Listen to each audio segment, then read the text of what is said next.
সব ধ্বংস। ওই কৃষ্ণ কান্না করবে আমার ঘোড়ার আন্না। কৃষ্ণ তুমি কই আছো? সবই আমি জেনে গেছি। আমার বোনকে পাঠিয়েছি, অগাসুর বগাসুর সবকিছু ধ্বংস করে দিয়েছ, কিন্তু পারবে না তুমি আমাকে ধ্বংস করতে, কারণ আমার নাম কংস। পারবে না তুমি আমাকে করতে ধ্বংস।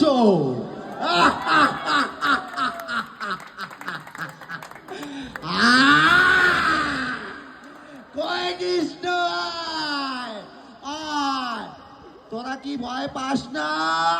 আয়, আমি করবো কৃষ্ণকে ধ্বংস, কারণ আমার নাম কংস।